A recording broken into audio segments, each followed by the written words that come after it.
I texted my mom after school to let her know that I'd made a friend. I admit, being optimistic, and that I was going to her house. I used the proper wording so she would know I wasn't sending her false information under coercion. Alice lived within walking distance from the school. Most of the homes in the surrounding blocks were reasonably nice. They looked like they'd been built within the last 10 years, and they had well-tended lawns and unblemished coats of paint. As we walked along, Alice was chatty and enthusiastic, but after a few blocks, she began to grow quiet. Her mood seemed to change as the houses became less manicured. I didn't think she was worried about muggers or anything, but there were chain-link fences, cars on blocks, on the front lawns, and angry dogs leashed to trees. Alice had been walking with her eyes cast down for a good 5 minutes before she gestured towards a house with flaking paint that had once been, I could reasonably guess, pale yellow. A few patches of grass grew on the front lawn that was mostly weed and rocky soil. We stood on the lopsided porch for a few minutes with her staring at the door. "Did you forget your key?" I offered. "Just be cool," she said again. This time I did not think a witty reply was a good idea. Inside, the carpet was old and curling up at the corners. The furniture was tattered and the house smelled like cat pee, though there was no sign of a cat. I caught a glimpse into the kitchen and saw piles of tomato sauce-stained dishes. A large man, mostly bald, with a growth of pale beard, sat in a threadbare armchair in front of a TV set to one of the cable news stations. "That you, Melissa?" he asked without looking up. His voice sounded strained and weak, almost dreamy. "It's me, Dad. Alice." She went over and gave him a kiss. "I brought a friend over. We'll be in my room." "Okay, hon," he said. He smiled briefly, sadly, and there was a moist film over his eyes. He didn't seem to register that I was there at all. Alice walked over to me, her eyes begging me not to ask any questions. "Come on," she said. She turned to open a door, and on the other side was a space that belonged in a different house, maybe in a different universe. Unlike my room and the room of just about any other 13-year-old in America, this one had no clothes left on the floor, no pieces of paper strewn about, no books left in haphazard piles. Alice's bed was made with mechanical precision. Her books, and there were a lot of them, were arranged neatly on the shelves, and a casual glance told me they were alphabetized. The rug looked recently vacuumed, and the wood of her desk glinted with diligent polishing. The furniture in here looked newer too, and the laptop on her desk was slim and sleek. "Is Melissa your sister?" I ventured. "My mom," she said, turning away from me. "She died 3 years ago." "I'm sorry," I said. "I lost my dad when I was 7. I was fudging some facts here, but I didn't think I was being dishonest. Mostly, I wanted her to know I was someone who understood what it was like to have your family hit by catastrophic change." During the silence, I looked around the room. There were photographs on her dresser, mostly of her dad, when he looked more alert, and a woman, who had to be her mom, who also had a lot of pale hair. In several photos, her dad was dressed in military uniform. In one, he stood in desert camouflage with other soldiers. Alice was playing with her hair again, but then she stopped. She took a deep breath and nodded. "I don't usually bring people home, but I guess if I'm asking you to trust me, I should trust you. And I'm sorry I ambushed you at school. I've actually been planning it for a while, but I still wasn't sure if it was you. I figured this was my chance to find out. It's so cool. It's like you're a celebrity. In the right circles." "Exactly how wide are these circles?" I asked, getting nervous. She shrugged. "Just hardcore UFO people, I guess. How many of us could there be?" I hoped not that many. Can you show me where you found that picture? She turned on her computer and took me through a couple of UFO enthusiast websites. They were tinged with paranoid conspiracy theory, and for more than a few of them that overlapped with bizarre political positions, and on a couple, ugly racism. Alice saw my eyes narrowing, and she held up her hands in a "I surrender" gesture. Some of the people who are into this stuff are gross, I swear. I'm not like that, but you go where you have to for the info.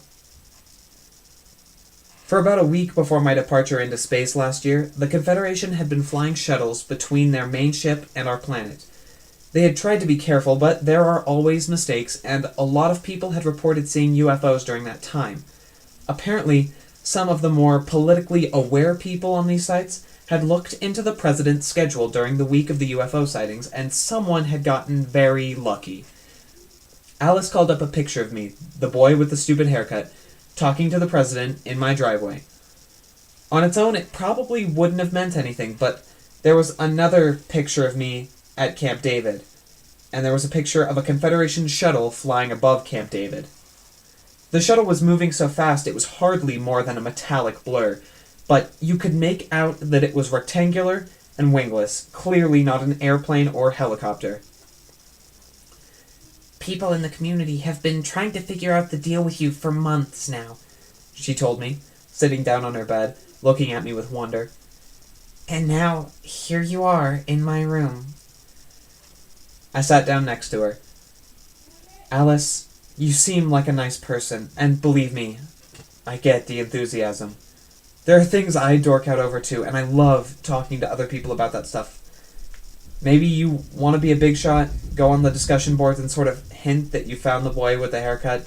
Stupid haircut, she corrected. But I have to tell you that would be a mistake. You might be arrested. I might be arrested. This could ruin both of our lives. It would probably be safer if you never went back to those websites again. Don't look up anything about UFOs. Don't order books about UFOs from online stores or using credit cards. Don't do anything that could leave a record linking you to spaceships or aliens. You have to give it up. She gestured at the computer. I told you I'd keep it to myself. I don't want to make a name for myself on the boards. That's not important to me. Well, then what is? The truth, she said. I just want to know. Why were you meeting the president on that driveway? Why were you at Camp David? What was that? Was that an alien spaceship? I had told my mom most of what happened while I was off-world. I'd given her a rundown of the major events, the political fallout, and certainly everything to do with my dad. I told her about my friends, especially Dr. Roop and Captain Quassel, because I knew that those things would make her feel better. I'd given pretty much the straight story to Colonel Rage as well. I had nothing to hide, but even though I'd talked and talked and talked after I returned, I hadn't told anyone the truth. I hadn't talked about the things that mattered to me. I hadn't told them what it was like to be friendless, and then to make the most important friends I would ever even hope for, and then to lose them again. The prospects of having someone my own age I could talk to, who would care about what I said and who would get it, was difficult to resist. Alice was staring at me, and there was something so hopeful in her expression. Like I could tell her things that would make her feel the world was a more interesting place. Through the lens of her glasses, her eyes were wide and earnest, and a blue so pale they were almost colorless. I wasn't ready to trust anyone, let alone a girl I'd met a few hours earlier. And I didn't think I would be doing her any favors by telling her all of it. It's not safe for me to tell you too much, I explained. It's not safe for you. You promised me, Star-Lord, she began. I know, I did. Just keep in mind that it's my job to make the genre references. She rolled her eyes. I'll fangirl if I want to. Look, I'll tell you what I can. What I think would be okay for you, in case you're ever questioned. If you don't know the details, you can't reveal them. And you won't be considered a threat. She put a hand to her mouth. This is real, isn't it? Maybe more than you're ready for, I said. No, it's not. I want to know. So I told her the most basic stuff. Aliens had visited, and they were mostly good guys, and I'd been chosen randomly to be one of 4 kids exposed to their culture. That was as far as I went. I didn't mention names, dates, or places. I told her nothing about the technology, except to mention spaceships and faster-than-light travel. Maybe what you want to know is if we're alone, I said. We're not. There's so much life in the galaxy. Hundreds of species. More planets than anyone knows about. Some of the beings are pretty mean or selfish, but there are others who are the best. The best people I've ever known. I looked away from her. I don't think I should say anything else.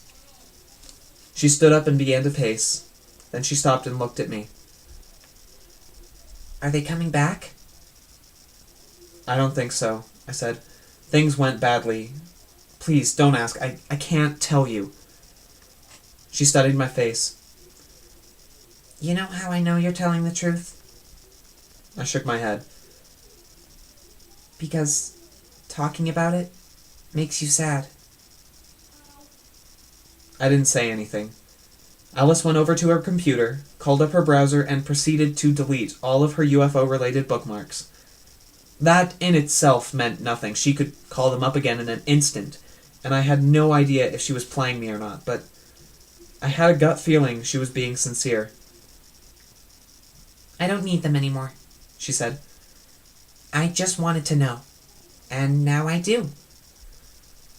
I wish I could tell you more, I said. I know you do. I can see it on your face. Maybe someday? I nodded. Maybe. Did you do the summer reading for English class? She shifted gears without missing a beat. And that was the moment I knew that I could trust her. I felt like she knew I'd given her something important, and she was locking it away where it wouldn't come back to haunt either of us. As unlikely as it seemed, I had made a friend. Here, on Earth. From my own planet. And there was no looming danger, or conspiracy, or explosions involved. For the first time since returning from Confederation Central, I began to think maybe life here wouldn't be so bad. Which I ought to have known was a sure sign things were about to go incredibly wrong.